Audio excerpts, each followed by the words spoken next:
Bienvenue au nom du Congrès de la CGT.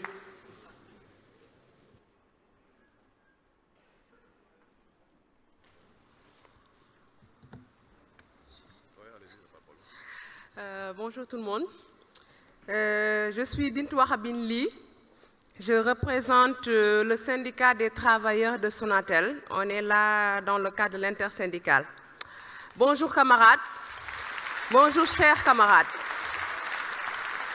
Nous sommes aujourd'hui très honorés de participer à ce 51e congrès de la CGT ici à Marseille.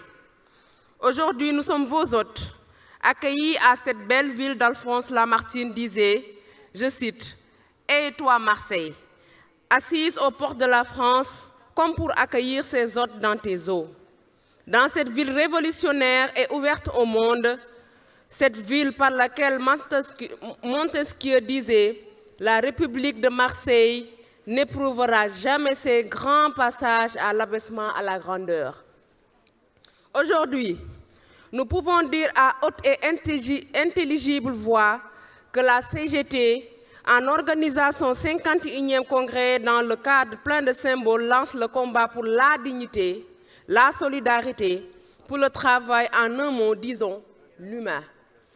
Dans un monde marqué par le capitalisme et libéralisme déshumanisé, l'homme qui est le remède de l'homme selon nos traditions sénégalaises est devenu dans ce nouveau monde le prédateur, l'homme, l'ennemi de l'homme. Combien sont-ils les personnes mises en situation de précarité par des hommes comme eux au nom du principe sacro-saint de l'accumulation des richesses au seul intérêt d'une minorité arrogante? L'homme être doté de la raison sera ainsi transformé en une espèce propriétaire qui cherche à accroître sans responsabilité et avec égoïsme sa propriété, ses biens. Mesdames et messieurs, chers congressistes, la multinationale Orange s'est engagée depuis quelques années dans la mise en œuvre de projets d'optimisation des réseaux de télécommunications de ses filiales ou partenaires dans la zone AMEA, projet ANO. De tels projets, dans leur constitution, sont de nature à changer structurellement les réseaux de télécommunications des pays avec un impact significatif sur l'économie et la souveraineté de ces pays. Et cela au mépris des objectifs fondamentaux clairement déclinés dans la Convention de concession et le pacte de partenariat si nous prenons le cas du Sénégal. Considérant le non-respect des principes fondamentaux de souveraineté des États sur les réseaux de télécommunications des opérateurs historiques, considérant les risques de perte d'emploi liés à l'externalisation des activités du cœur de métier, considérant la perte de l'expertise liée à une externalisation des activités techniques et qui fera passer Sonatel d'une entreprise de télécommunication à une entreprise de service. Je pèse bien mes mots, à une entreprise de télécommunication, à une entreprise de service. Considérant les conséquences sur l'écosystème des télécommunications qui peuvent entraîner la faillite de plusieurs PME, PMI qui font l'essentiel de leur chiffre d'affaires avec Sonatel. Considérant aussi la volonté du partenaire stratégique France Télécom de saboter le navire Sonatel en bloquant notre croissance externe pendant 8 ans, a exercé un contrôle absolu sur l'entreprise. L'intersyndicale de Sonatel a eu à dérouler un plan d'action de lutte. Les événements marquants de ces plans en cours ont été entre autres. En décembre 2013, la rédaction d'un mémorandum contre le démantèlement du groupe Sonatel. Janvier 2014, l'encontre avec les responsables politiques, moraux, religieux, ainsi que les gouvernants, Premier ministre, ministre des Télécoms, directeur de l'Agence de régulation des postes et télécommunications, député. Février 2014, la perturbation d'une rencontre du directeur général avec les salariés. En avril 2014, rencontre d'une délégation de l'intersyndicale avec le PCA dans son bureau à Paris.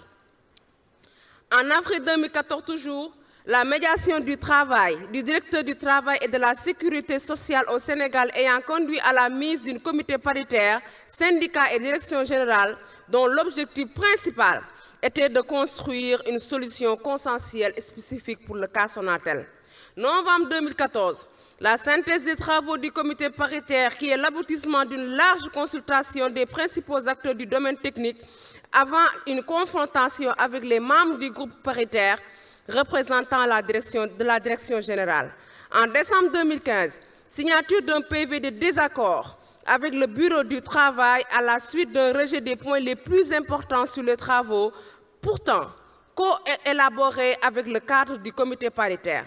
Toujours en décembre 2015, introduction d'une préavis de grève arrivée à terme en fin janvier 2016. Les 18 et 19 février, une grève de 48 heures largement suivie. Depuis le 10 mars 2016, l'intersyndicale a élargi la lutte avec la société civile. Dans la continuité de ces actions déjà déroulées, l'intersyndicale poursuit cette bataille pour restaurer un rééquilibre des forces en vue de rendre beaucoup plus fructueux le partenariat avec Orange France, pour le respect de l'identité du groupe Sonatel, pour une plus grande autonomie de la prise des décisions stratégiques, pour la réalisation des objectifs majeurs du pacte de partenariat, croissance externe, construction d'un grand groupe de télécommunications, pour tirer les petites et moyennes entreprises sénégalaises, pour être un incubateur des projets TIC dans la sous-région. C'est l'occasion pour nous de dire un grand merci à la CGT, qui nous a manifesté une solidarité agissante au moment où on en avait vraiment besoin. Mention spéciale à Rachel et à Cédric, en nous produisant une vidéo aujourd'hui largement partagée au niveau du Sénégal et au niveau des salariés. Merci Rachel, merci.